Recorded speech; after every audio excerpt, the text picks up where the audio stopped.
હનુમાનજીને ભગવાન કહેવાય કે ભક્ત?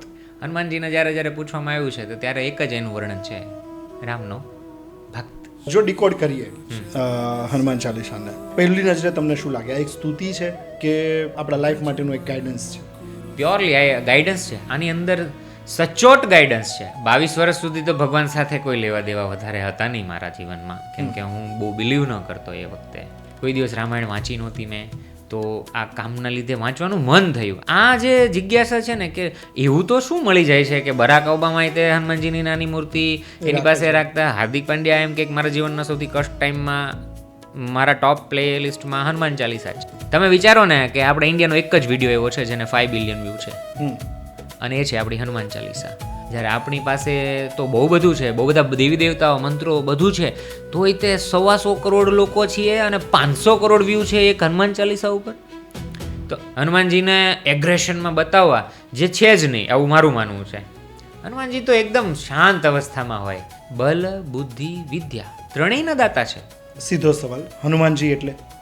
હનુમાનજી એટલે સેવા, હનુમાનજી એટલે પ્રસન્નતા, હનુમાનજી એટલે always there to help you. તમારા બુકની આગળ પણ તમે હનુમાનજીની આગળ હેપી વર્ડ લખ્યો છે. હા. Why? Truth, love and compassion to create happiness. આનંદ કદી મળતો નથી, ક્રિએટ કરો, ઓલવેઝ ક્રિએટ કરવો પડે. હનુમાન ચાલીસા બોલતી વખતે કોઈ એવું ધ્યાન રાખવાનું હોય કે તમે આ જ રીતે બોલો? મારું એવું માનવું છે કે જે સ્પીડમાં હનુમાન ચાલીસા બોલાય છે ને, ખરેખર હનુમાન ચાલીસા મારા વાલા લખવાવાળાએ એવું નહીં વિચાર્યું હોય કે લોકો ફટાફટ 3 મિનિટમાં બોલી નાખે.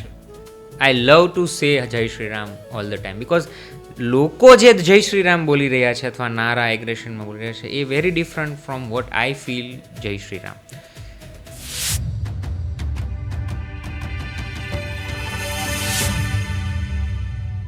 એક સરસ સવાલ મને પૂછ્યો મારા દીકરાએ. સાવ સિમ્પલ એણે વાત કરી કે પપ્પા, હનુમાનજીને આપણે ભગવાન કહીએ કે ભક્ત? કારણ કે નમન આપણે એમને ભગવાનની જેમ કરીએ છીએ અને એ તો હંમેશા ભક્તની ભૂમિકામાં રહ્યા છે. આ સવાલે મને ગોટે ચડાવ્યો. મને થયું કે આનો ક્યાંક જવાબ તો આપણે મેળવવો જોઈએ, અને એ જવાબ મેળવવા માટે મને જે સરનામું મળ્યું, આપણે એમને જ મળીએ છીએ અને એમની પાસેથી આ સવાલનો જવાબ જાણવા માટે પ્રયત્ન કરીએ છીએ. જય શ્રી રામ. જય શ્રી રામ. જે સ્માઇલ છે તમારી, એ સ્માઇલ સાથે હેપી હેપી દેખાવજો. અને હનુમાનજીની ચર્ચા છે, હેપી હનુમાનજીની ચર્ચા છે. મેં જે સવાલથી શરૂઆત કરી ત્યાંથી જ આપણા પોડકાસ્ટની શરૂઆત કરવી છે. બિલકુલ. બહુ બધું અધ્યયન તમારું હનુમાનજી પર છે. મારા દીકરા દિવિજનો જે સવાલ છે કે આ હનુમાનજીને ભગવાન કહેવાય કે ભક્ત, એનો જવાબ આપો. બહુ સરસ સવાલ છે, બ્યુટીફુલ. આવો ઓપનિંગ બોલમાં બોલ્ડ થઈ જવાય એવો સવાલ છે. પણ હું જે રીતે જોઉં છું હનુમાનજીને, મને ભક્ત તરીકે જ વધારે, કેમ કે એ ખુદ એની આઈડેન્ટિટી મલ્ટિપલ ટાઈમ રામચરિતમાનસમાં એઝ અ ભક્ત જ આપે છે. કોઈ પણ વ્યક્તિને તમે પૂછો, આપણે હમણાં શરૂઆત કરતાં પહેલાં આપણે એકબીજા સાથે બેઠા હતા, તો તમે તમારો પરિચય આપ્યો, મેં મારો પરિચય આપ્યો, તો આપણે કેટલું બધું વર્ણન કર્યું આપણી બધી અચીવમેન્ટનું ને એનું બધું. હનુમાનજીને જ્યારે પૂછવામાં આવ્યું છે તો ત્યારે એક જ એનું વર્ણન છે, રામનો ભક્ત. તો એણે કદી આઈડેન્ટિટીમાં કોઈ ડિગ્રી કે કોઈ અચીવમેન્ટને ટાંક્યું નથી, જેમ આપણે બધા ટાંકતા હોઈએ છીએ. એટલે જ એવું લાગે છે કે હનુમાનજીનું ચરિત્ર લોકોને, જે બાળક હોય કે વડીલ વૃદ્ધ હોય, અને આટલા વર્ષો જતા રહ્યા, સદીઓ જતી રહી, અને એ ચરિત્ર એઝ ઇટ ઇઝ અખંડ કેમ રહી શકે? કારણ કે સંપ્રદાયો બહુ બધા છે આપણી પાસે, પણ હનુમાનજી માટેની રિસ્પેક્ટ બધાને જ છે. ટ્રુ. રામમાં કોન્ટ્રોવર્સી હોઈ શકે, કૃષ્ણમાં કોન્ટ્રોવર્સી હોઈ શકે, અમુક પસંદ કરે અમુક ન કરે, સર્ટેન વે ઓફ ભક્તિ હોઈ શકે, પણ હનુમાનજી માટે તમે કદી એવું જોશો જ નહીં કે કોઈ કોન્ટ્રોવર્સી ક્રિએટ થઈ હોય. એટલે બીજે મતભેદ હોય, હા, હનુમાનજીમાં મતભેદ ના હોય, તો એનું કારણ શું? કારણ કે હંમેશા એમણે કોઈ, અથવા મતભેદનું કારણ બીજા જ દોહામાં આપણે સાંભળીએ છીએ કે બુદ્ધિહીન તનુ જાની કે સુમિરો પવન કુમાર, બલ બુદ્ધિ વિદ્યા દેહુ મોહી હરહુ કલેશ વિકાર. તો હવે જે તમે કીધું કે કેમ બીજામાં હોય છે આ કલેશ, આ ઝઘડો બીજે દેખાય છે, આમાં કેમ નથી? કારણ કે બીજી બધી જગ્યાએ જે કલેશ થવાના કારણો આપણું શાસ્ત્ર આપણને સમજાવે છે કે આ 5 જ કારણોથી કલેશ થાય છે: અજ્ઞાન, અહંકાર, ઈર્ષ્યા, ભય અને ભોગવિલાસ. આ 5 એમાંથી એક વસ્તુ આપણને ત્યાં હતી જ નહીં. એવું નથી કે બીજા ભગવાનોમાં ના, એવી રીતે આને નથી સમજવાનું. સમજવાનું એ છે કે કંઈ પણ કર્યું તો એનો શ્રેય હંમેશા એમણે પોતાના ઈષ્ટને, પ્રભુને, એમને જ આપ્યો. અને આપણે કંઈ પણ કરીએ તો આપણે કોને આપીએ? પેલું હું પણ આવે. મેં Guinness book of world record લીધો. આ જે મેં વાળું જે છે ને એ સ્ટેટમેન્ટ કોન્ટ્રોવર્સી ક્રિએટ કરે છે. પણ જે મેં વાળી ઘટના છે, હું અગેન તમારો જે કન્સેપ્ટ ચાલી રહ્યો છે હેપી હનુમાન, એને લઈને જ વાત કરું. જો હેપી હનુમાન સિમ્પલ રીતે લોકો સામે મૂકવામાં આવ્યું હોત તો કદાચ આટલી પસંદગી એની ન થતી હોત, લોકો આટલું વધાવતા ન હોત. પણ જ્યારે લોકો એ પણ એક ટેગ જોતા હોય છે, કોન્ટેન્ટ તો મજબૂત છે પણ કે ગિનિસ બુકે સર્ટિફાઈડ કરેલો, આપણી માનસિકતા એવી થઈ ગઈ. બિલકુલ. એ તૈયાર કરતી વખતે તમે શું વિચાર્યું હતું? આધ્યાત્મિકતા, આપણી જે પરંપરા છે એ પરંપરાવાળી વસ્તુને મૂકવી હતી કે કોઈ માર્કેટિંગ કન્સેપ્ટ દિમાગમાં ચાલતો હતો? હું ભણ્યો છું બ્રાન્ડિંગ માર્કેટિંગ. 22 વર્ષ સુધી તો ભગવાન સાથે કોઈ લેવા દેવા વધારે હતા નહીં મારા જીવનમાં, કેમ કે હું બહુ બિલીવ ન કરતો એ વખતે. ઓકે. ઘરમાં વાતાવરણ હતું પણ કદી મને પર્સનલી કોઈ દિવસ એવી આસ્થા ઈશ્વર ઉપર બેઠી નહોતી. જીવનની ઘટનાઓએ આપણને બહુ રીતે વાળે. સૌના જીવનમાં સંઘર્ષ હોય, સૌના જીવનમાં, એટલે પ્રભુના જીવનમાં પણ રહ્યા છે તો આપણું કંઈ વિશેષ તો છે નહીં. તો ત્યાંથી એવું લાગ્યું કે એમણે ઘણું આપ્યું, અથવા આપણની એક આપણી બુદ્ધિ મતિ જરા ફેરવી. પણ જ્યારે આપણે કોઈ પણની સાથે ચર્ચા કરવા બેસીએ, અથવા એક ઘરની અંદર માતા પિતા પોતાના બાળકને કંઈક સંસ્કાર આપવાની કોશિશ કરે છે, તો આપણે જોયું છે કે કોઈ પણ રીતે જ્યારે તમે કોઈ વસ્તુને સીધા સ્ટેટમેન્ટ્સમાં કહો છો ત્યારે કોઈ સ્વીકારતું નથી. મેં હમણાં એક રિસન્ટલી સુરતમાં એક શો હતો, મેં ફિર મિલાંગ કીધું છે, સિંગલ હેન્ડેડલી કરીને એક આપણા સરસ મજાના ઇન્ડિયાના એક આર્ટિસ્ટ છે. તો એમણે બહુ સરસ વાત કીધી કે 2 બહેનો હતી, સત્ય અને કહાની. અને બહુ સુંદર, ગામના લોકો બહુ જ એમને જોવે, ચાહે ને એ બધું. પછી એક દિવસ એમને આઈનો મળે છે, અરીસો. પછી એમ થાય છે કે હવે કોણ વધુ સુંદર, સત્ય કે કહાની? પછી સત્ય નક્કી કરે છે કે અને સરસ મજાના તૈયાર થઈને નીકળે છે શેરીમાંથી. તો કોઈ જોતું નથી સત્યને. તો એવું વિચારે છે કે હું કપડાં કાઢી નાખું તો મારી સામે જોશે જ. પણ ઉલટું થાય છે, હતા એ 2-4 જણા નીકળી ગયા. પછી કહાની આવી, અને કહાની એ આવી, એન્ટ્રી થઈ એટલે બધા ઓટોમેટિક એને જોવા માંડ્યા, એના તરફ ધીરે ધીરે આકર્ષણ વધ્યું. જઈને સત્યને સીધું એમ કીધું તું કપડાં પહેરી લે. અને આનો એક સરસ મજાનો સાર એ આપે છે કે જ્યારે સત્ય કે નગ્ન સત્ય કોઈ પણ વસ્તુ આપણે જ્યારે કોઈને કહેવા બેસીએ ત્યારે જ્યારે સીધું કહીએ ને તો કોઈ નથી જોતું. એને કહાનીનું એક સરસ મજાનું શૃંગાર આપીએ ને તો બધાને જોઈએ છે એ જ વાત એ જ છે. હા, પ્રેઝન્ટેશન બદલાય. હા, એટલે આપણે 2 કલાકનો પોડકાસ્ટ કરશું કે ખબર નથી, સાર એક જ હંમેશા હોવાનો કોઈ પણ વસ્તુને. આપણે આ બધું ફેરવીને વાતને લાવીએ છીએ કોઈ એક મુદ્દા ઉપર, કોઈ એક ધ્યેય ઉપર.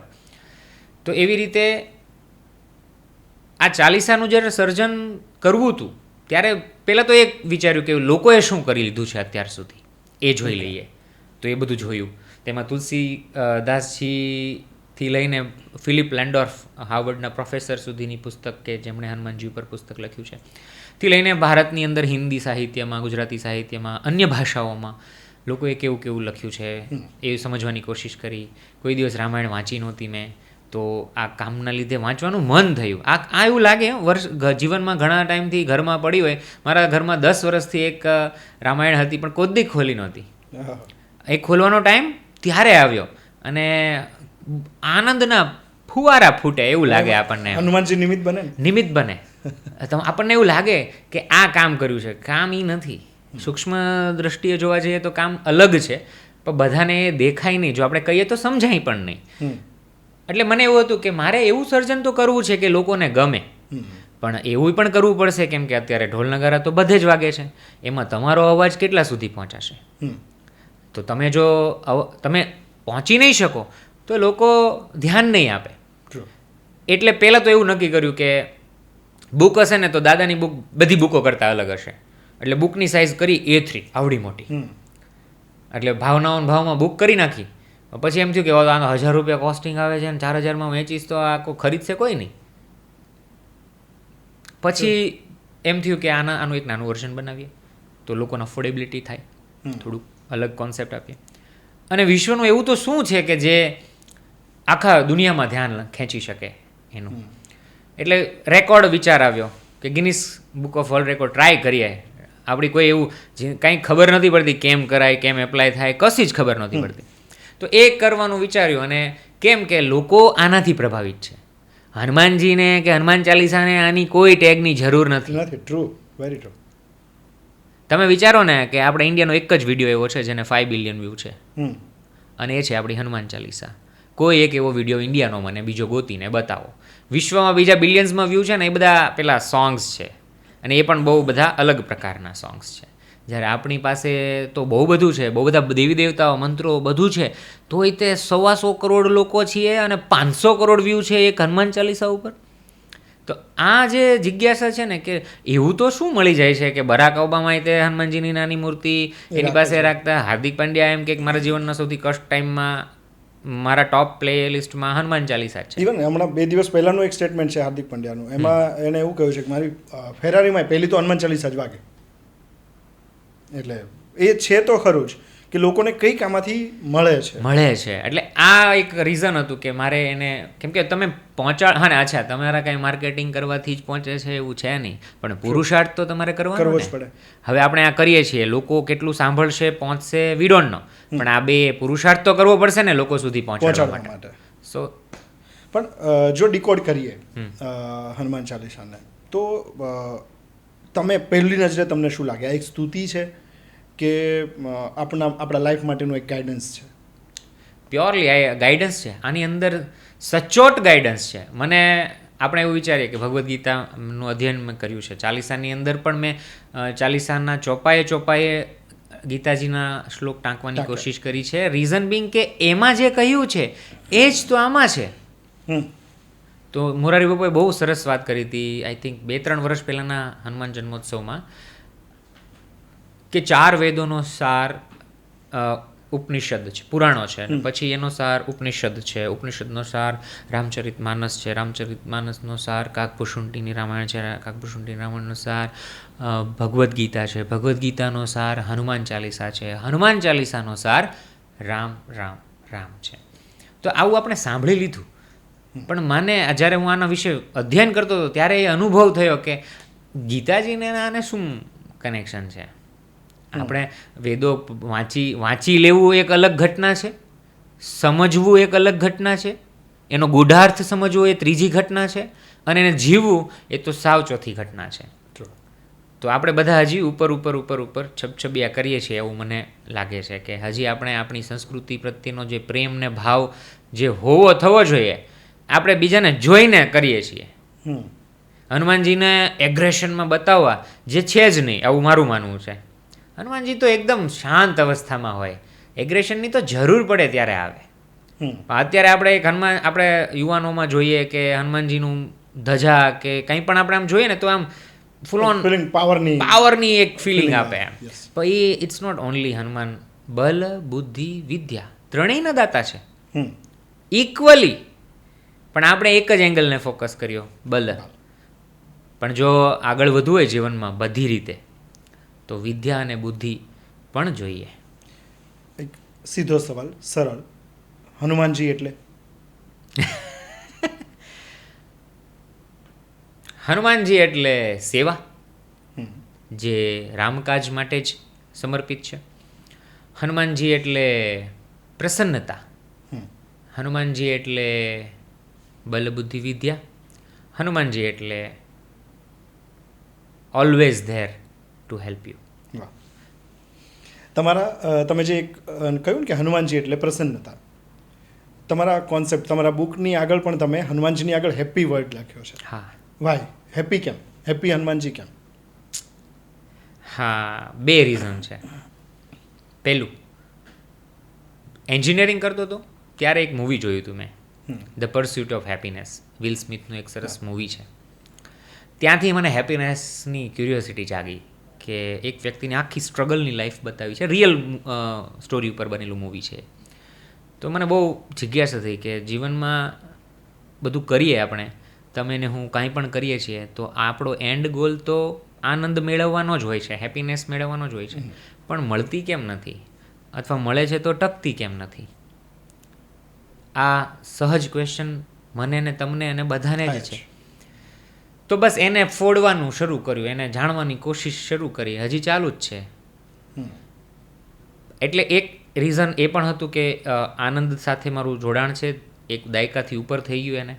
ઓકે. 15 વર્ષ થયા આ વિષયથી હું જોડાયેલો છું, મને જાણવાની ઈચ્છા છે, તો એને લઈને હું ઘણું વાંચન અધ્યયન કરું છું.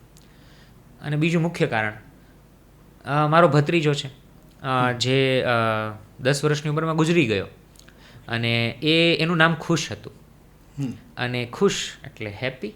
અને એ જે બાળક હતું ને, એ જન્મ્યો ત્યારથી રેર ડિસીઝ લઈને જન્મ્યું હતું. ઓકે. અને એ જન્મ્યો તે મર્યો ત્યાં સુધી એ ડિસીઝ સાથે એને સ્ટ્રગલ કરી, પણ કદી પણ એણે પેઇન છે જીવનમાં એવું એણે કદી દેખાવા નથી દીધું, નાનું હોવા છતાં.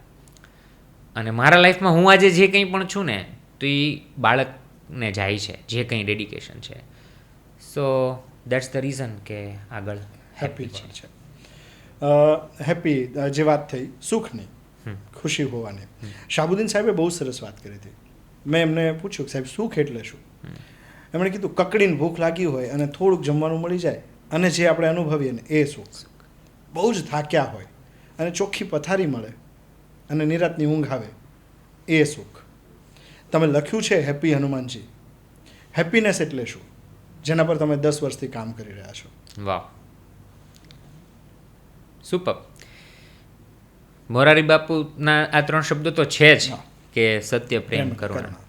તો જ્યારે ટેડેક્સ ટોક પણ આપ્યો ને, તો એનું ટાઇટલ જ મેં એવું પસંદ કર્યું હતું, truth, love and compassion to create happiness. આનંદ કદી મળતો નથી, ક્રિએટ કરો, ઓલવેઝ ક્રિએટ કરવો પડે. અને જ્યારે તમારે કંઈક ક્રિએટ કરવું હોય તો યુ નીડ ટૂલ્સ. તમારે કંઈક જોઈએ ક્રિએશન કરવા માટે. માં પણ બાળકનું ક્રિએશન કરે તો સ્પર્મ જોઈએ ને, ગર્ભ જોઈએ ને. તમે કાંઈ પણ બનાવો તો આપણે આટલું બધું સેટઅપ જોઈએ ને, પોડકાસ્ટ ક્રિએટ કરવા માટે થઈને. તો આનંદ ક્રિએટ કરવો છે તો 3 વસ્તુ લાગશે. સત્ય. સત્ય એવી વસ્તુ છે કે મેં કીધું એમ, ગમતું નથી કોઈને, સીધું કીધું હોય તો કોઈને ગમતું નથી, પણ એનો જો સ્વીકાર ભાવ લાઈફમાં આવવા માંડે તો આનંદની એન્ટ્રી થવા માંડે. કેમ કે સ્વીકાર ભાવ નથી ને, વ્યક્તિને નથી સ્વીકારતો, વિચારને નથી સ્વીકારતો, અને ઘર્ષણ થાય છે. એ પછી પરિવારમાં હોય, કંપનીમાં હોય, કંઈ પણ જગ્યાએ હોય, સ્વીકાર સત્યનો નથી અને સંઘર્ષ શરૂ થાય છે. પ્રેમ એ અનકન્ડિશનલ હોય, એનો સોદો ના હોય. અને આપણે બધા સોદા કરીએ છીએ, મેં તને આપ્યો તું મને આપ, તો એ ક્રિએટ ના કરી શકે.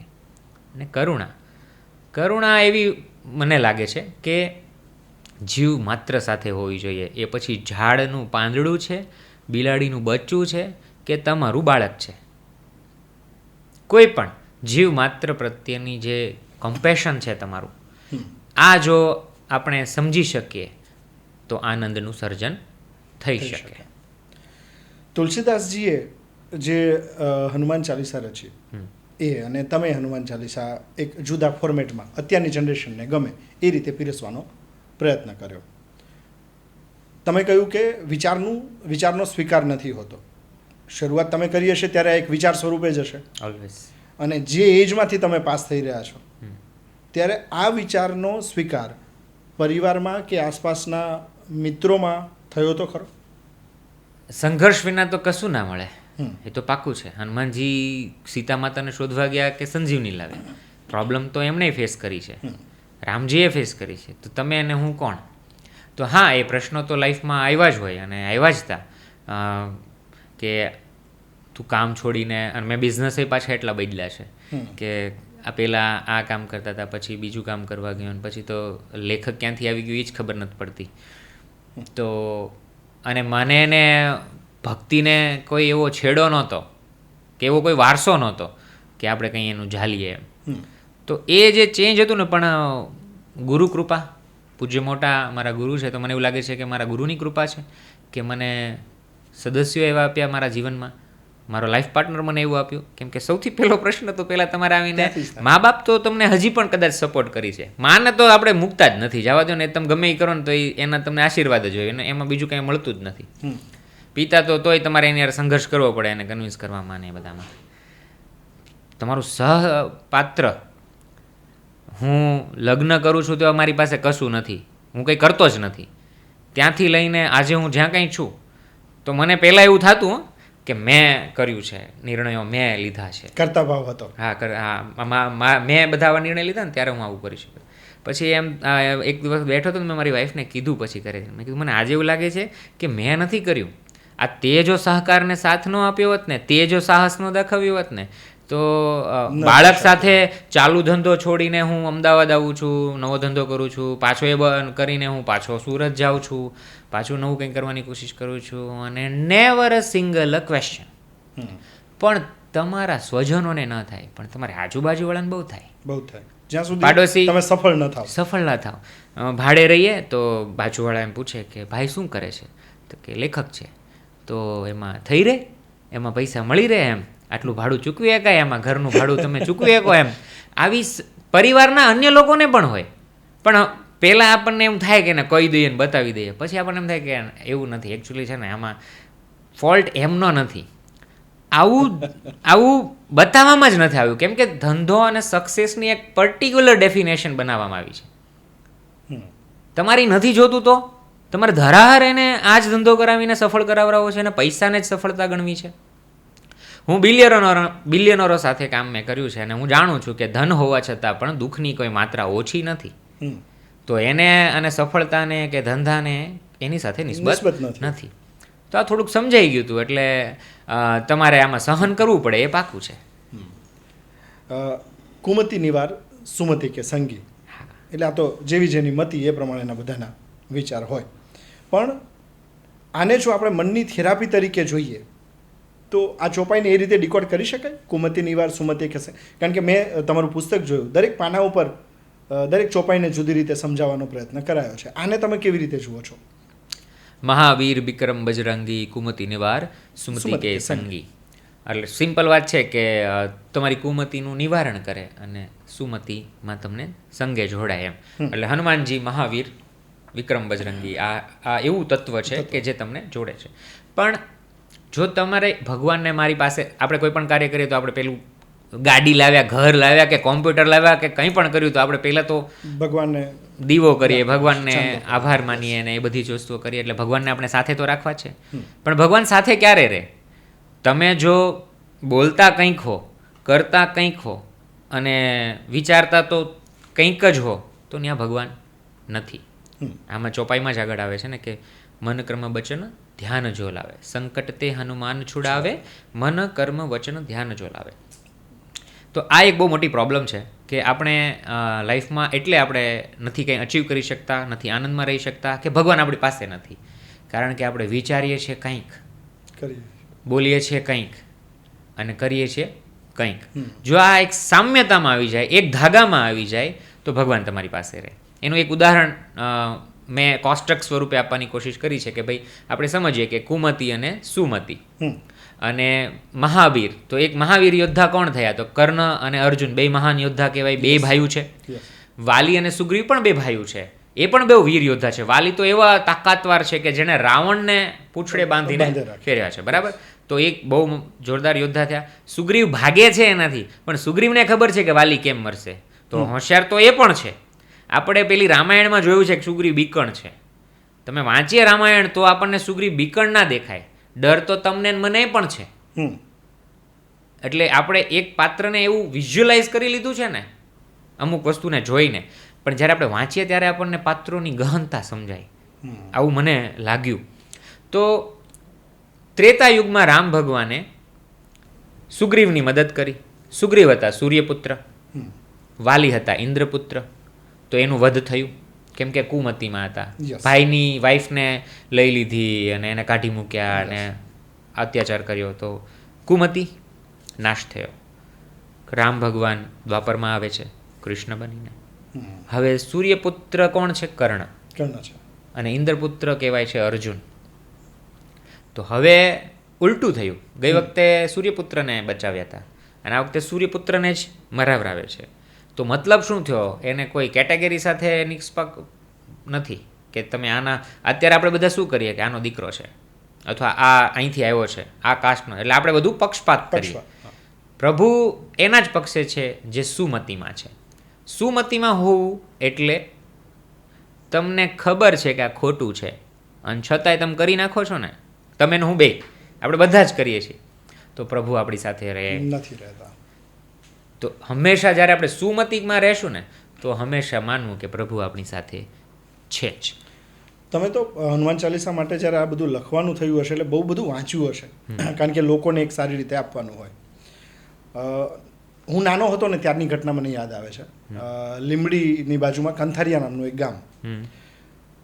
મનમાં એક વસ્તુ આવેલી, એ ચાહે અભ્યાસ વખતે હોય કે પરિવારમાંથી વાત થઈ, મને એ યાદ નથી એક્ઝેક્ટ ક્યાંથી હનુમાન ચાલીસા જીવનમાં આવી, પણ એવું હતું કે ડર લાગે ને તો હનુમાન ચાલીસા બોલવાની. રાઈટ. એટલે ગામમાંથી જ્યારે નીકળતા અમારા તળાવના કિનારે એક આંબલી હતી અને બધા ભાઈબંધોએ એક બીક નાખી દીધી કે આ આંબલી ઉપર ભૂત થાય. એટલે ત્યાંથી નીકળતા પહેલાં જ મનમાં હનુમાન ચાલીસા ચાલુ થાય, આંબલી ક્રોસ થાય ને ત્યાં સુધીમાં આખી પૂરી થઈ. આ શંકર મહાદેવની ફાસ્ટ છે ને એનાથી ફાસ્ટ આપણી થઈ જાય.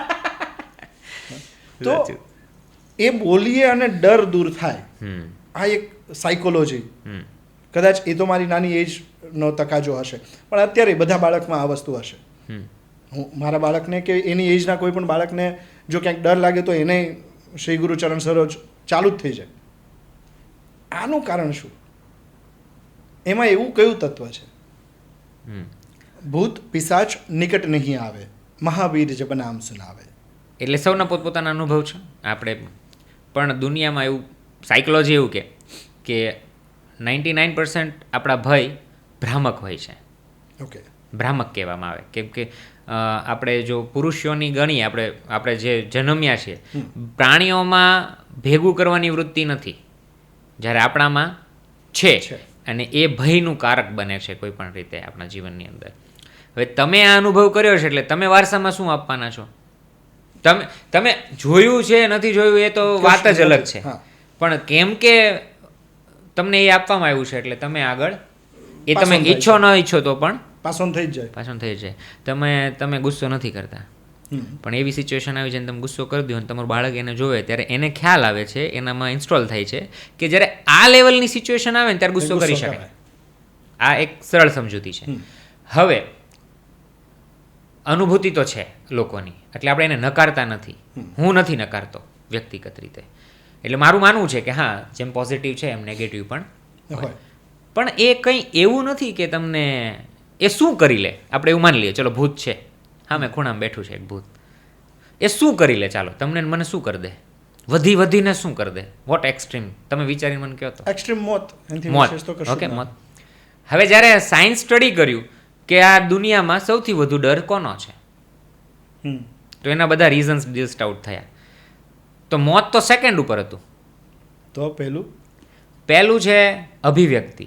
લોકો પોતાની જાતને, વિચારને લોકો પ્રત્યે અભિવ્યક્ત નથી કરી શકતા, કેમ કે એને ડર છે કે સામેવાળો સ્વીકારશે, નકારશે, જજ કરશે, આવું ગણશે. એટલે આપણે પતિ પત્ની પાસે, પ્રેમી પ્રેમિકા પાસે, બાપ દીકરા પાસે, બોસ એમ્પ્લોય પાસે, બધી જગ્યાએ આ એક જ પ્રશ્ન આવીને ઊભો રહે છે, ડર. તો આઈ કન્સિડર ડર એઝ આ કેટેગરીના ડર. પેલું બહુ સામાન્ય છે. ખાલી એક નામ હનુમાન ચાલીસા છોડ દો, એક હનુમાનજીનું નામ ને હોંકાર જ કાફી છે તમારો ઝટકે ડર દૂર કરવા માટે. પણ એના સિવાયના મેજર ડર જે છે ને એ દૂર કરવાની કદાચ આમાં વાત છે એવું મને લાગે છે, કેમ કે ભૂત શબ્દ ભૂતકાળ માટે પણ છે અને ભવિષ્યનો પણ આપણને એક ડર રહેતો હોય છે. આ બે વચ્ચે આપણે ડરીએ છીએ અને વર્તમાનમાં નથી રહી શકતા, એટલે ડર્યા કરીએ છીએ. એટલે પહેલું અને જે છે અભિવ્યક્તિનો ડર, સેકન્ડ ઇઝ ડેથ, મરવાનો, મૃત્યુનો ડર થાય છે. ત્રીજું છે અનિશ્ચિતતા. લોકોને લાઈફમાં નિશ્ચિતતા જોઈએ છે કે અપલોડ કરું તો વ્યૂઝ આવવા જોઈએ, ડીલ કરું તો પૈસા આવવા જોઈએ, ઘર લઉં તો મજા જ આવવી જોઈએ, છોકરા કરું તો માનવા જ જોઈએ, નિશ્ચિત જોઈએ. પણ મળી શકે એમ છે? પૂજ્ય મોટા એવું કે નિશ્ચિત વ્યક્તિ એટલે સલામતી તમે ખોજો છો ને તો સલામતી મૃત્યુ છે. હા. સલામતી મૃત્યુ છે, અનિશ્ચિતતા જ આનંદ છે. કેમ કે તમને જો ખબર હોય કે આપણે બે શું વાત કરવાના છીએ, આ પોડકાસ્ટના તમને પહેલેથી જ ખબર હોય કે આપણે આ વાતો કરવાના છીએ, તમને મજા આવે, મજા ન આવે તો આ જીવનમાં શું મજા રહેશે? તો નિશ્ચિતતા પણ આપણને જોઈએ છે. નિશ્ચિતતા એટલે આપણે એસઆઈપી કરીને જમીન લઈને ભણાવીને આપણને નિશ્ચિત રિઝલ્ટ લાવવાની કોશિશ કરીએ છીએ. પણ છે કાંઈ તાકાત? કોવિડે તો દેખાડી દીધી ઓકાત. તમારા પાસે તમે પૈસાવાળા હોય તો એ કાંઈ ફેર નથી પડતો, ને તમે રોડે રહેતા હોય તો એ કાંઈ ફેર નથી પડતો. ઓકે, તો એક આ ડર છે આપણને. સંબંધ તૂટવાનો ડર લાગ્યા કરે છે. જે બહુ પ્રિય હોય ને આપણને, જે પ્રિય કેટેગરીમાં આવતું ન હોય એ મોહ કેટેગરીમાં આવતું હોય, પણ આપણને એનાથી છૂટું પડવાનો ડર લાગ્યા કરે કે આ સંબંધ છૂટી તો નહીં જાય ને. બહુ મજા આવે છે આ ટીમમેટ હારે, મને રહેવાની મજા આવે છે, કામ કરવાની મજા આવે છે, આ પાત્ર હારે જીવન જીવવાની બહુ મજા આવશે.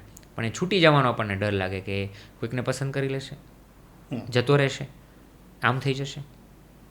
તો આ ડર રહ્યા કરે છે. એક ડર એવો પણ છે પાપ કર્મ, કે આપણે કરી નાખીએ ને ત્યારે આપણને ડર નથી લાગતો, કંઈ પણ ખોટું કરી નાખીએ ને, પણ કરી લીધા પછી આપણને બહુ એ પીડા કરે છે, ગિલ્ટ ફીલ કરાવ્યા કરે છે. તો આ દરેક પ્રકારના ભૂત જ છે આપણા જીવનમાં જે આપણને પજવે છે. અને હનુમાનજીની હનુમાન ચાલીસા આપણા લાઈફમાંથી એને દૂર કરે છે. એક સાયકોલોજીકલ થેરાપી તરીકે હનુમાન ચાલીસાને યુઝ કરી શકાય ખરા? બિલકુલ થાય જ છે. સરસ મજાના રિસર્ચ તમે ગૂગલ કરો, તમને હવે સાયન્ટિફિક રિસર્ચ આવી ગયા ઓલરેડી કે જ્યારે તમે બોલો છો ત્યારે કેવા તરંગો માઇન્ડમાં બને છે અને કેમ તમને આ શાંતિની અનુભૂતિ થાય છે. અને આ આખા ડિટેલ સ્ટડીઓ આવી ચૂક્યા છે ઓલરેડી આના ઉપર. અને મારી તો ઈચ્છા છે કે એક સરસ મજાનું સેન્ટર બને, રિસર્ચ સેન્ટર. તો આ ટાઈપના સબ્જેક્ટો ઉપર scientifically, psychologically, with data proven વસ્તુઓ થઈ શકે, પણ આપણે એના તરફ જોતા નથી.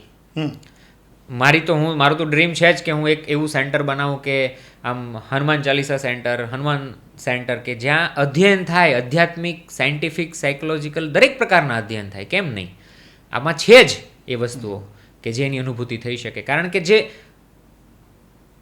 તમે જનગણ મન અધિનાયક બોલો 100 વર્ષ જૂનું ગીત, તો એક જવાન મરવા તૈયાર થઈ જાય અને તમે હું ઊભા થઈ જઈએ અને અમુકના રૂવાડા ઊભા થઈ જાય અને એક ભાવો જન્માવી દે, તો એની તાકાત કેટલી છે વિચાર કરો એક રાષ્ટ્રગીતની.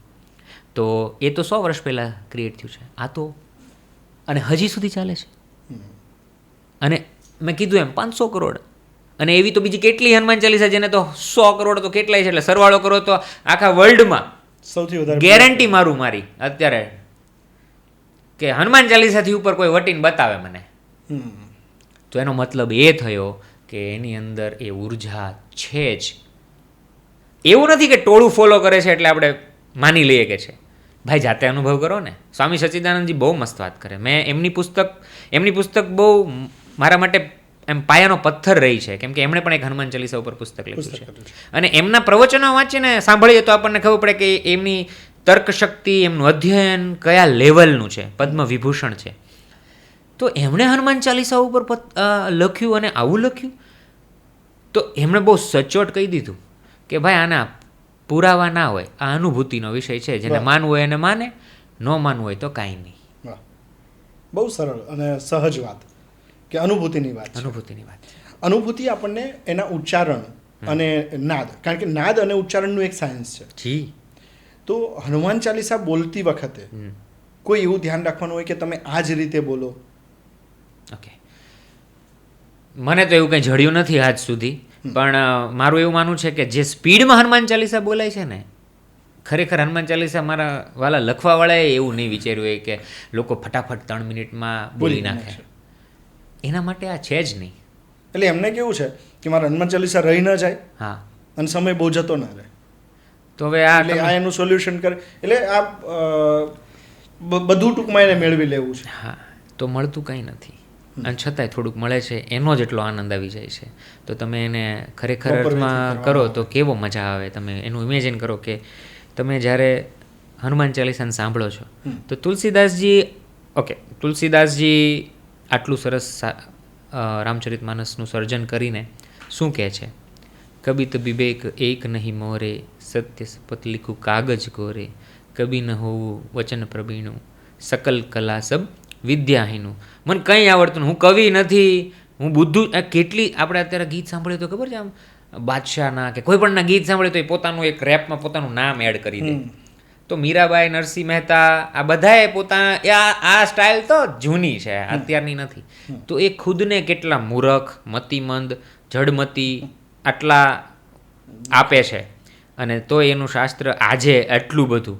મોરારી બાપુથી ઉત્તમ કોઈ ઉદાહરણ નથી કે રામચરિતમાનસ શું કરી શકે. ઓકે, તેમ છતાં આટલું સર્જન થયા બાદ જો કોઈ વ્યક્તિ ચાલીસાનું સર્જન કરે છે અને રામચરિતમાનસમાં લિખત, ગાયત આવા શબ્દો આવે છે, તો એમને એવું કેમ નહીં સૂઝ્યું, એવું કેમ લખ્યું એણે કે જો યહ પઢે હનુમાન ચાલીસા? કેમ એમનું લખ્યું જો યહ ગાયે હનુમાન ચાલીસા, જો યહ સુને હનુમાન ચાલીસા, જો યહ લિખે હનુમાન ચાલીસા, જો યહ બોલે હનુમાન ચાલીસા? કેમ એવું ના લખ્યું ને જો યહ પઢે હનુમાન ચાલીસા? પઢવાને શું સંબંધ છે કે જ્યારે તમે વાંચો છો શબ્દની દ્રષ્ટિ તમારા એના ઉપર પડે છે, પણ તમારી આપણું જ્ઞાનેન્દ્રિય 5 છે. તમને મને પોડકાસ્ટ કરતા, ગુજરાતી બોલતા, કપડાં પહેરતા ને ફોન વાપરતા જે કાંઈ આવડે છે ને એ 5 સેન્સીસથી જ આવે છે. હવે તમે 5 સેન્સ, તમે ગાડી ચલાવો છો અને હનુમાન ચાલીસા સાંભળો છો અને તમારે ઓલી ગાડી લેવી છે એની બાજુમાં નીકળી તો તમારું તો ધ્યાન ગાડીમાં આવ્યું. સુંદર છોકરી બેઠી છે, તમે તેને જોવો છો, તમે તો ધ્યાન ભટકી ગયું. હવે તમે લખો છો પણ ગુણગણાવો છો કંઈક બીજું, તમે સાંભળો છો પણ તમે ધ્યાન બીજે છે. તો એકાગ્રતા વિના, એકાગ્રતા, કેન્દ્રિતતા આ એક સિક્વન્સ છે કે જ્યાં તમારે પ્રસન્ન થવું છે. આ પૂજ્ય મોટાનો એક સરસ મજાનો એક પ્રશ્ન પૂછવામાં આવે છે કે ભાઈ નામ સ્મરણથી એવું તો શું થાય? તો પૂજ્ય મોટાને ગાંધીજીએ અધ્યાત્મના વિજ્ઞાની કહ્યા છે. તો એ આમનામ ના સ્વીકારે. He was educated person. તો એ સરસ સમજાવે છે કે નામ સ્મરણ કરવાથી એકાગ્રતા આવે છે, એકાગ્રતાથી કેન્દ્રિતતા આવે છે. અર્જુન પક્ષીની આંખને વીંધ, એકાગ્ર પક્ષી પર, કેન્દ્રિતતા આંખ પર, તીર છૂટ્યું, સફળતા, તમારું કાર્ય સફળ થાય. એકાગ્રતા, કેન્દ્રિતતા, કાર્યમાં સફળતા, કાર્યની સફળતાથી તમને એનો સંતોષ થાય, સંતોષથી શાંતિ જન્મે અને શાંતિથી પ્રસન્નતા આવે. અને પ્રસન્ન વ્યક્તિ ન હોય ને તો એ કંઈ ન કરી શકે જીવનમાં. પ્રસન્નતા, ગાંધીજી કહે છે કે જો મારામાં હાસ્યનો ગુણ ના હોતે તો હું કેદુનો જતો રહ્યો હોત. તો પ્રસન્નતા જીવનમાં કંઈ પણ તમારે બિલિયનર બનવું છે ને તોય તે પ્રસન્નતા વિના તમે ના થઈ શકો. તો આ આખી વાતને, સોરી હું આઈ થિંક સાઈડ ટ્રેક થઈ ગયો, પણ કન્ટિન્યુ મજા પડી ગઈ વાતની. તો આ આખી જે સમજૂતી છે ને આપણી લાઈફમાં કે શું આપે છે હનુમાન ચાલીસા આપણને, તો મને એવું લાગે છે કે આપણને ફોકસ આપે છે. અને જ્યારે આપણે વાંચીએ છીએ ને શબ્દ, આમ તમે હું બોલું પ્રેમ, હું બોલ્યો, હવે તમે વાંચ્યું પ્રેમ, અને તમે વાંચતા વાંચતા બોલ્યા પ્રેમ, વહાલો, તમે અમુક અમુક આમ શબ્દોની અનુભૂતિ આપણે કરીએ. તને તમારું નામ જીતુભાઈ છે, તમને કોઈક જીત્યો હોય કહેતું તો હશે, અરે બહુ જ, અને જીતુડો હોય કહેતું હશે, બરાબર. તો એ ચોક્કસ લોકો જીતુડો કહે ત્યારે, પણ તમને હું આવીને જીતુડો કહું તમને ગમે? નામ એ જ છે પણ ના ગમે. કેમ? એની સાથે એ ભાવ જોડાયેલો છે. તો આ શબ્દો, દરેક શબ્દો સાથે ભાવ છે એ તમને. અને તમે હું કાંઈ અત્યારના નથી ભાઈ કે હું 35નો થયો ને તમે 40ના થયા, ને આ જન્મ અહીંનું નથી ભાઈ, આ ચાલ્યું આવ્યું છે. જન્મ જન્મ કે દુઃખ બિસરાવે, જહાં જન્મ હરિભક્ત કહાઈ, 2 વખત આવે. તમે વિચારો કે અંતકાલ રઘુબરપુર જાય, જહાં જન્મ હરિભક્ત કહાઈ, એટલે જન્મની વાત કરી કે પાછો જન્મીશ તો હરિભક્ત કહેવાઈશ. અને જન્મ જન્મ કે દુઃખ બિસરાવે, એટલે દુઃખ કાંઈ અત્યારના છે એવું નથી. ઓકે, આપણા જન્મો જન્મથી આપણે લઈને ચાલ્યા આવ્યા છીએ. તો જે આ અનુભૂતિ થાય છે ને આપણને પ્રેમની, ભગવાનની, ભક્તિની, કાંઈ પણ કોઈને જોઈએ તો વાલના ફુવારા ફૂટે, ભલે ઓળખતા ન હોય તો ઘણી વાર આમ ઇન્સ્ટન્ટલી નજીક આવી જઈએ, અને કોકની સાથે આપણને આમ વાઇબ મેચ વાઇબ જ મેચ ના થાય. તો આ બધું પૂર્વજન્મના સંસ્કારો છે જે આપણા એકબીજા ઉપર છાપો પડેલી છે, કે જેનાથી આપણને કોઈ વ્યક્તિ તરત ગમે છે અને કોઈ વ્યક્તિ પ્રત્યે અણગમો આવે છે. તો એવી રીતે આ શબ્દો જે છે ને 40, આ શબ્દો આપણને અત્યારે નહીં, આ જન્મથી યાદ આવે છે. જો યહ પઢે તો આપણે એ વાંચવાનું મહત્વ વધારે. ઓલવેઝ હું તો કહું જ છું કે તમે સાંભળવાની મનાઈ નથી, તમે સાંભળો, પણ તમે એ ટીકમાર્ક ન કરતા કે મારી આજની હનુમાન ચાલીસા થઈ ગઈ. તમારે હનુમાન ચાલીસા કરી એવું ટીકમાર્ક કરવું હોય ને તો તમારે હનુમાન ચાલીસા વાંચવી જ જોઈએ. એટલે એ વાંચીને એકાગ્રતા કેળવવાની છે. થઈ જ જાય સાહેબ, તમારે કેળવવી ના પડે, એ થઈ જ જાય. તમે કરો ને એટલે એ થઈ જ જાય. નથી થતી એ મારા તુલસીદાસને ખબર જ હશે, એટલે જ એણે આ બહુ વિચારીને આ લખ્યું હશે. જોયા પડે હનુમાન ચાલીસા. તમે પહેલી વાર ક્યારે વાંચી? 2012 મારો ભાઈ બેલ્જિયમ હતો, અને બેલ્જિયમમાં એક બહુ મોટી કરોડો રૂપિયાની રોબરી થાય છે, અને એ રોબરી થાય એમાં મારો ભાઈ ઇન્વોલ્વ હોય છે, અને એને ત્યાં જેલમાં જવું પડે છે. અને એ જેલમાં જાય છે ત્યારે મારા ભાભી પ્રેગ્નેન્ટ છે અને એ ઇન્ડિયા છે. અને એ સમયગાળામાં અમને મારા પપ્પાને કોઈકે કીધું સોમનાથથી કે ભાઈ તમે 108 હનુમાન ચાલીસાના પાઠ કરો એટલા દિવસ, તમને રાહત મળશે. મેં જિંદગીમાં પહેલી વાર હનુમાન ચાલીસા હાથમાં લીધી, અને એ મોમેન્ટ હતી કે લાઈફમાં પહેલી વાર હનુમાન ચાલીસા આવી. પછી તો ગેપ પડી ગયો, પછી કોઈ દી મેં વાંચી નથી. આપણે પાછા સ્વાર્થી ખરા ને, સુખ મળી ગયું એટલે આવજો, આપણે આવા એટલે લાઈફમાં પાછી ઇન્સિડન્ટ આવ્યા, પાછી હનુમાન ચાલીસા એન્ટર થઈ. હવે નથી છોડવી મરું ત્યાં સુધી ને આવતા જન્મ સુધી, કેમ કે હવે આ ભૂલ ના થાય. તો આ બધે લાઈફમાં ઇન્સિડન્ટ હતા કે જેનાથી મેં અન્ય ઘણી જગ્યાએ આ કીધું છે, ઇવન બુકની અંદર પણ આ ઇન્સિડન્ટ મેં મેન્શન કર્યો છે કે ધીસ વોઝ ધ ઇન્સિડન્ટ. મારો ભાઈ આજે પણ છે અહીંયા, અને એ સમયે જ્યારે એણે પૈસા પકડાવી દીધા, ચોરી પકડાવરાવી દીધી, એટલે એને રિલીઝ કરવામાં આવ્યો ત્યાંથી 6 મહિના પછી, અને આજે બેક ટુ ઇન્ડિયા છે. એના જીવનના સંઘર્ષો જ્યારે હું જોઉં છું ને ત્યારે મને એવું લાગે છે કે વ્યક્તિ સંઘર્ષમાં કેવી રીતે ટકી શકે. કેમ કે જ્યારે સમાજ તમારા વિરોધમાં હોય, તમારા સો કોલ્ડ મિત્રો તમારાથી દૂર થઈ ગયા હોય, સો કોલ્ડ પરિવારજનો તમારાથી દૂર થઈ ગયા હોય, આ સમાજ એવો છે કે મારી કોઈ વેલ્યુ નથી. ફોર એક્ઝામ્પલ એક ઉદાહરણ આપું છું કે આ તો શું કરે છે એ જ ખબર નથી પડતી. પછી ગિનિસ બુક આવી ગયો, મોટા માણસની બુક લખે છે, કરોડ રૂપિયામાં કોપીરાઇટ સેલ કર્યા છે, હવે ઓટોમેટિક સમાજ તમારો ચાહક થઈ ગયો. તો ન તો તમારે સમાજની મારી દ્રષ્ટિએ, કેમ કે દુનિયા મેં સબસે બડા રોગ ક્યાં કહેંગે લોગ, બરાબર, તો આ વસ્તુ છૂટી ગઈ આ બધી ઘટનાઓથી. અને એનાથી આપણને ખ્યાલ આવે છે કે હનુમાનજીને રાવણ ગમે એટલા અપમાનિત કરે, કોઈ પણ વ્યક્તિ ગમે તેટલું કાંઈ પણ કહી દે તો કંઈ ફરક નથી પડતો, કેમ કે તમારો ધ્યેય ફિક્સ છે. એ સોર્ટેડ હતા. તો યુ બીકમ સોર્ટેડ, તો યુ વિલ બી ક્લિયર અને you will be happy like Hanumanji.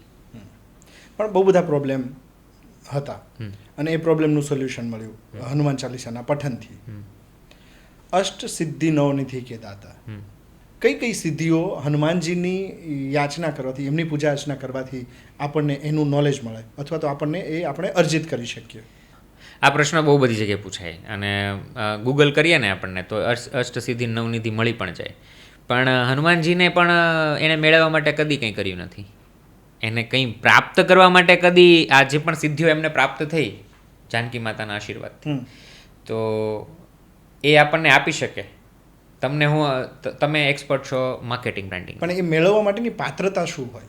હા, સો દેટ્સ ધ પોઈન્ટ કે જ્યાં સુધી તમે નિસ્વાર્થ નથી થયા, કેમ કે તમે જ્યાં સુધી સ્વાર્થથી કામ કરો છો, કેમ કે વ્યક્તિથી સ્વાર્થ થાય, પહેલું તો થાય ને સ્વાર્થ થાય, બીજું પુરુષાર્થ પણ થાય, પણ એનાથી છે ને પરમાર્થ ના થાય, પરમના અર્થ માટેનું કાર્ય ના થાય, અને એને સિદ્ધિઓ ના મળી શકે. સો કોલ્ડ સિદ્ધિઓ જે કંઈ છે એને હું કોઈ એવી મેજર ગણતો નથી, કેમ કે લોકો આકર્ષી શકાય છે લોકોને. હું આ જ જગ્યાએ તમને નીચે લેવા આવો અને હું મારુતિ ફ્રન્ટીમાંથી ઉતરું અને હું મર્સિડીઝમાંથી ઉતરું, જસ્ટ એંગલ આખો ચેન્જ. ચેન્જ થઈ જશે. ઓકે, તો ધીસ ઇઝ ધ ટાઈમ. આ અત્યારનો સમય છે ચકાચોંધનો, એટલે લોકો પ્રભાવિત થઈ જાય છે સિદ્ધિઓથી. પણ હું તો એવું કહીશ કે જો આવા કોઈ સંકલ્પ સાથે જીવનમાં હનુમાન ચાલીસા કરવી મને નથી લાગતું કે યોગ્ય છે. મારો આ સવાલ પૂછવાનો હેતુ એ જ હતો, હા. કારણ કે આ દરેક ચોપાઈ એમાંથી દરેકને એવું થાય છે કે ઓ આ તો આનાથી આ થાય છે.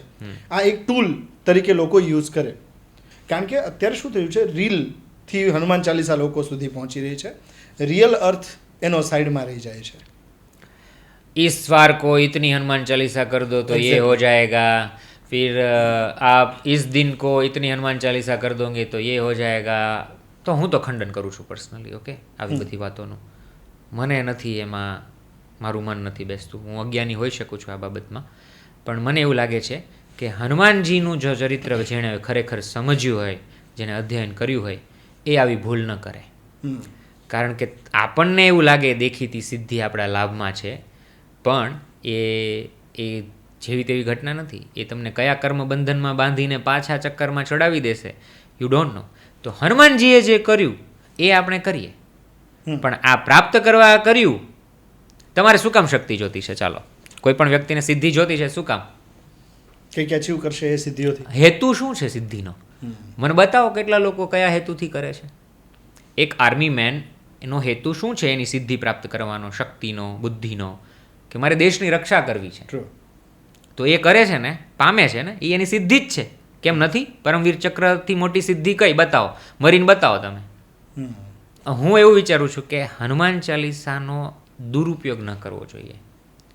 હનુમાન ચાલીસાનો ઉપયોગ તુલસીદાસજીએ, મને એવું લાગે છે કે આપણા આ બધા, એને ખબર હશે કે ભવિષ્યમાં એક આવો સમય આવશે અને લોકોને કંઈક દવા જોશે, અને આનાથી મોટી કોઈ દવા નથી. ટ્રુ. નથી ને નથી જ, આવું મારું માનવું છે. ઓલ પ્રોબ્લેમનું solution according to you Hanuman Chalisa છે. છેલ્લો સવાલ, પછી સમાપન કરવું છે, અને એક કલ્પનાનો સવાલ છે. હનુમાનજી પ્રભુ એ અજર અમર છે. હાજી છે. ક્યાંક કૃપા દ્રષ્ટિ થઈ અને કોઈક સ્વરૂપે સામે આવે, પહેલો શબ્દ તમારો પ્રભુની સામે શું હોય? જય શ્રી રામ. આહા. કારણ કે આ પ્રશ્ન આજે મને બીજી વાર પૂછવામાં આવ્યો છે, થોડોક અલગ રીતે. નિશિતભાઈ પૂછે. એને બહુ અલગ રીતે મને પૂછ્યો, પણ I love the way you asked, અને I love to say Jai Shri Ram all the time, because લોકો જે જય શ્રી રામ બોલી રહ્યા છે અથવા નારા એગ્રેશનમાં બોલી રહ્યા છે, એ very different from what I feel Jai Shri Ram. તમારે હનુમાનજીને રીઝવવા છે, હનુમાનજીને પ્રસન્ન કરવા છે, તો એક જ વસ્તુ છે, શ્રી રામ, સિયારામ. રામની ભક્તિ, રામનો પ્રેમ કર્યા વિના તમે એની એન્ટર ન થઈ શકો, પોસિબલ જ નથી. એટલે beautiful question, I love the question. મને બહુ મજા આવી, અને આનો આન્સર દેવામાં મને મજા આવી કે મને એવું લાગે છે ભગવાન મળે જ છે તમને ને મને, બધાને મળે છે આજે પણ. એના મળવાના રીત રસ્તા અલગ હોય છે. 3 રસ્તા પુસ્તકમાં મેં લખ્યા છે, એક ચોપાઈના એક્સપ્લેનેશનમાં. એક વિચાર સ્વરૂપે તમે બેઠા છો ને તમને સડનલી વિચાર આવે છે કે હું એક પોડકાસ્ટ કરું, હું એક ચેનલ કરું, હું અહીંયા રહું, હું આ ધંધો કરું, હું આમ કરું, હું આને પરણું, હું આ જાઉં, આ કરું. આ બધું આવે ક્યાંથી? લાઈક જો કોઈ નિરાંતે બેસીને વિચારે તો જ ખબર પડી શકે કે આ બધું છે ક્યાં. કેમ તમને ચોક્કસ વિચાર, મારી શું પાત્રતા છે તો મને હનુમાન ચાલીસાનું આ પ્રેરણા કરાવરાવી? મને તો એમ જ હજી એમ થાય છે, મને લેખક તરીકે સંબોધે ને તો મને એમ થાય કે આમાં મારામાં કોઈ લક્ષણ છે નહીં ખરેખર. તુલસીદાસજી જો આવું કહે છે તો આપણી તો ઓકાત જ નથી. તો એ આને કહેવાય કૃપા, તો આને કહેવાય હનુમાનજીના આશીર્વાદ, રામજીના આશીર્વાદ, ગુરુના આશીર્વાદ. તો એક વિચાર દ્વારા મળે, બીજું વ્યક્તિ દ્વારા મળે. વ્યક્તિ દ્વારા આપણા જીવનમાં કોઈ પ્રશ્ન છે, અને તમારા જીવનમાં આ ભાઈને કોઈ પ્રશ્ન છે, ને એ જ મોમેન્ટ ઉપર આવીને તમે બેઠા છો અને તમે એને કંઈક સલાહ આપી દીધી અને એને એનું સમાધાન મળી ગયું. તો તમે સદંતર ભગવાન નથી, પણ એક ક્ષણ પૂરતા તમે એના માટે એ સ્વરૂપ લઈને આવ્યા છો. એની એક ઇન્સિડન્ટ મારે તમારી સાથે શેર કરવો છે. મને બહુ ગમે છે, એટલે આ મારા માટે બહુ આશ્ચર્યજનક હતું કે મને ઈચ્છા હતી કે મોરારી બાપુ દ્વારા આ પુસ્તકનું વિમોચન થાય, જે નથી થઈ શક્યું. પણ હું એને મળવા ગયો જુનાગઢમાં. તો બહુ રાહ જોઈ કે આવે છે બાપુ આવે છે એમ. અને ત્યાં બેઠા, મારો મિત્ર છે બ્રિજરાજ કનારા, ત્યાં તળેટીમાં જ એમની સંસ્થા છે. તો મને કે બાપુ આવવાના છે, એમનો જન્મદિવસ હોય એટલે એ હંમેશા ત્યાં જ હોય છે. તો ત્યાં ગયા, પછી બાપુ સામે બેસવાનો મોકો મળ્યો. બાપુએ મને એમ કીધું કે હા તમે મળવા આવજો પુસ્તક પૂરું થઈ જાય પછી. એ વાતનો વિષય નથી અત્યારે. વિષય એ છે કે મને એમ હતું કે મારે ગિરનાર જવું છે, પણ હવે બાપુ આવે, હું અહીંયા જાઉં તો અહીંયા ચૂકાઈ જાય, તો હું શું કરું? પછી બાપુ આવ્યા, બાપુને મળી લીધું. બાપુની સાથે કોઈ એનઆરઆઈસ બહુ બધા હતા. તો 16 ટિકિટો લેવાની હતી ઉડન ખટોલાની. તો મને ત્યાંથી કીધું કે 4-5 લોકો નથી જવાવાળા, તો તારે જવું હોય તું જા, જેમની સાથે હતા ને. એટલે મેં કીધું ઓ સરસ, ચાલો, તો મારો મેળ આવી ગયો, તો હું ગયો.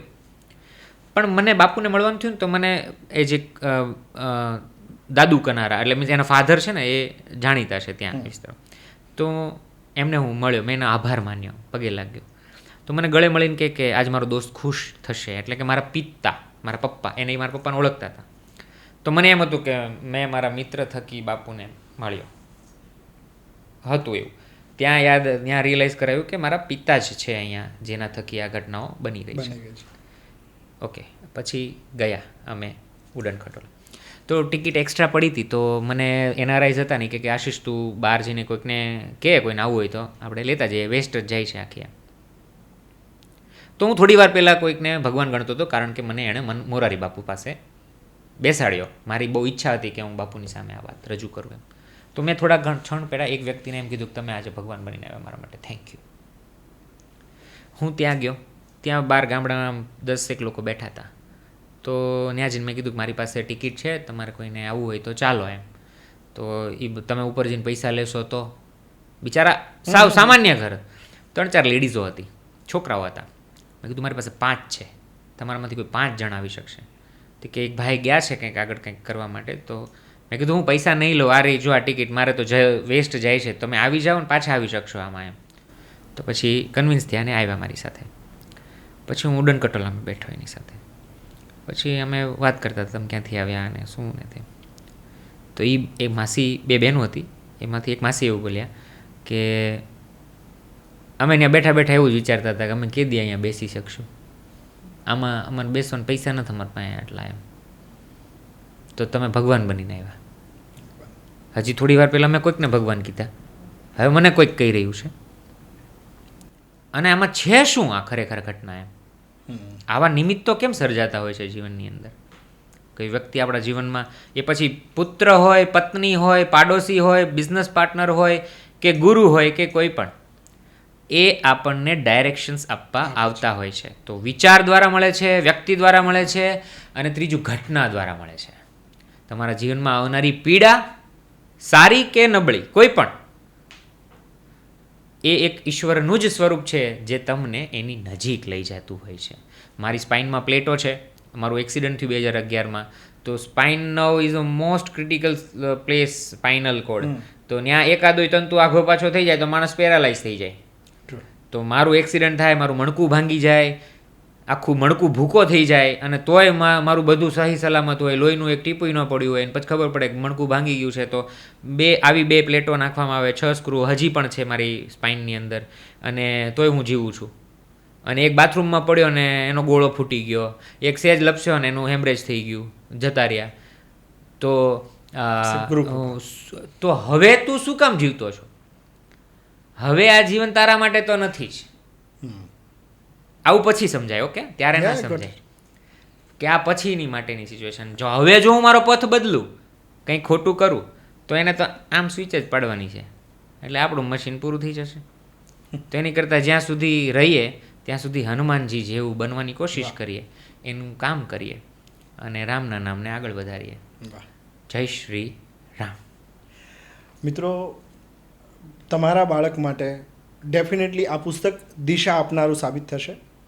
હું તમને એની ડિટેલ્સ બાયોમાં બધી જ મૂકી આપું છું, જ્યાંથી તમે આ પુસ્તક મેળવી શકશો.